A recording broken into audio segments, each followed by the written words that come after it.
We're looking at Mark chapter 5 this morning. So I'm going to read Mark chapter 5. They, that's Jesus and the disciples, went across the lake to the region of the Gerasenes. When Jesus got out of the boat, a man with an evil spirit came from the tombs to meet him. This man lived in the tombs, and no one could bind him any more, not even with a chain. For he had often been chained hand and foot, but he tore the chains apart and broke the irons on his feet. No one was strong enough to subdue him. Night and day among the tombs and in the hills, he would cry out and cut himself with stones. When he saw Jesus from a distance, he ran and fell on his knees in front of him. He shouted at the top of his voice, "What do you want with me, Jesus, Son of the Most High God? Swear to God that you won't torture me." For Jesus had said to him, "Come out of this man, you evil spirit." Then Jesus asked him, "What is your name?" "My name is Legion," he replied, "for we are many." And he begged Jesus again and again not to send them out of the area. A large herd of pigs was feeding on the nearby hillside. The demons begged Jesus, "Send us among the pigs. Allow us to go into them." He gave them permission, and the evil spirits came out and went into the pigs. The herd, about 2,000 in number, rushed down the steep bank into the lake and were drowned. Those tending the pigs ran off and reported this in the town and countryside, and the people went out to see what had happened. When they came to Jesus, they saw the man who'd been possessed by the legion of demons sitting there, dressed and in his right mind, and they were afraid. Those who had seen it told the people what had happened to the demon-possessed man and told about the pigs as well. Then the people began to plead with Jesus to leave their region. As Jesus was getting into the boat, the man who had been demon-possessed begged to go with him, but Jesus did not let him, but said, "Go home to your family and tell them how much the Lord has done for you and how he has had mercy on you." So the man went away and began to tell in the Decapolis how much Jesus had done for him, and all the people were amazed. When Jesus had again crossed over by boat to the other side of the lake, a large crowd gathered around him while he was by the lake. One of the synagogue rulers named Jairus came there. Seeing Jesus, he fell at his feet and pleaded earnestly with him, "My little daughter is dying. Please come and put your hands on her so that she will be healed and live." So Jesus went with him. A large crowd followed and pressed around him, and a woman was there who'd been subject to bleeding for 12 years. She had suffered a great deal under the care of many doctors and had spent all she had, yet instead of getting better, she grew worse. When she heard about Jesus, she came up behind him in the crowd and touched his cloak, because she thought, "If I just touch his clothes, I'll be healed." Immediately her bleeding stopped, and she felt in her body that she was freed from her suffering. At once Jesus realized that power had gone out from him. He turned around in the crowd and asked, "Who touched my clothes?" "You see the people crowding around you," his disciples answered, "and yet you can ask, 'Who touched me?'" But Jesus kept looking around to see who had done it. And the woman, knowing what had happened to her, came and fell at his feet and, trembling with fear, told him the whole truth. He said to her, "Daughter, your faith has healed you. Go in peace and be freed from your suffering." While Jesus was still speaking, some men came from the house of Jairus, the synagogue ruler. "Your daughter is dead," they said.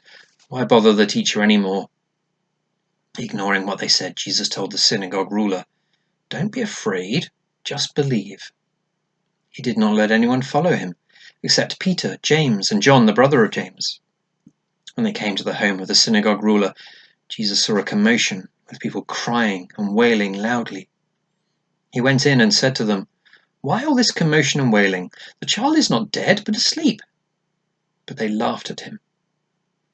After he put them all out, he took the child's father and mother and the disciples who were with him and went in where the child was. He took her by the hand and said to her, "Talitha kum," which means, "Little girl, I say to you, get up." Immediately, the girl stood up and walked around.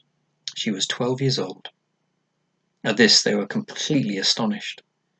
He gave strict orders not to let anyone know about this and told them to give her something to eat. When we come to a passage of the Bible, there's a temptation to come to it and immediately ask, how is this relevant to me? Where am I in this story?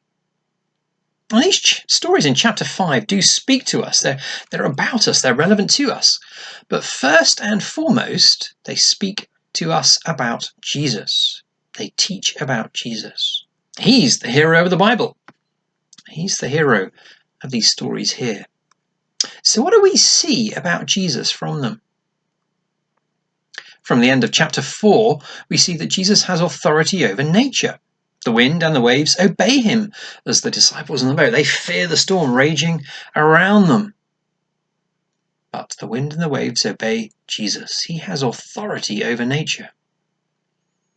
With the saving of the man with unclean spirits controlling him, Jesus demonstrates that he has authority over evil spiritual forces, over Satan himself. Jesus is the stronger man of chapter 3, verse 27, who can bind Satan and his forces. With the healing of the woman who'd been bleeding for 12 years, Jesus demonstrates his authority over sickness. He can heal. He can give life. And with the raising to life of the dead young girl, Jesus shows his authority over the last enemy, death.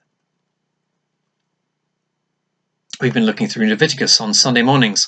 This Sunday we'll be thinking about chapter 11. It's the first chapter dealing with what makes someone clean and unclean. And when you read Leviticus chapters 11 to 15, they give a different perspective on Mark chapter 5. In these three stories in Mark chapter 5, there is another aspect. Indwelt by unclean spirits, living among the dead, in a Gentile area, living among pigs. The woman with uncontrolled bleeding. The young girl who is dead. They are all conditions that make you unclean. They are Genesis 3:4-like. They are conditions that mean you're unable to be in the holy, the essence of life, presence of God. You are an outsider to God's people. You are looking on from a distance while others approach God.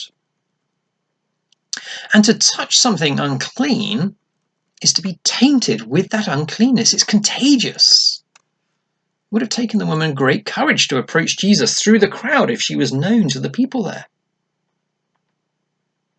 Yet when Jesus comes near, he brings cleanness. He brings the restoration of pre-fall life, as it were. A right mind, a sound body, life from death. Jesus has the authority to make someone clean and therefore in a fit state to approach God's presence. This is Jesus, the new Adam, the perfect man, clean and radiating cleanness and life. He has authority to give that cleanness, that life to us, if we will put our trust in him. So where are we in the story? This is what Paul writes in Ephesians chapter 2, verses 1 to 3. He says, "As for you," writing to the believers in the church at Ephesus, "you were dead in your transgressions and sins, in which you used to live when you followed the ways of this world and of the ruler of the kingdom of the air, the spirit who is now at work in those who are disobedient. All of us also lived among them at one time, gratifying the cravings of our sinful nature, following its desires and thoughts. Like the rest, we were by nature objects of wrath." Paul is unflatteringly saying that at one time, we were the demon-possessed man, enslaved by our addictions to sinful desires. We were the bleeding woman, suffering because of our sinful lives. We were the dead girl, dead in transgressions. Yet when we put our trust in Jesus Christ, we are delivered, we are healed, we are resurrected. This is how Paul continues. "But because of his great love for us, God, who is rich in mercy, made us alive with Christ, even when we were dead in transgressions. It is by grace you have been saved. And God raised us up with Christ and seated us with him in the heavenly realms in Christ Jesus, in order that in the coming ages he might show the incomparable riches of his grace, expressed in his kindness to us in Christ Jesus. For it is by grace you have been saved, through faith, and this not from yourselves, it is the gift of God, not by works, so that no one can boast. For we are God's workmanship, created in Christ Jesus to do good works, which God prepared in advance for us to do. May you know the cleanness and deliverance that Jesus can bring. May you know the power he has over nature, over Satan, over sickness, over death. May you know that his touch on your life, the touch of the Lord in whom we trust and in whom we have hope.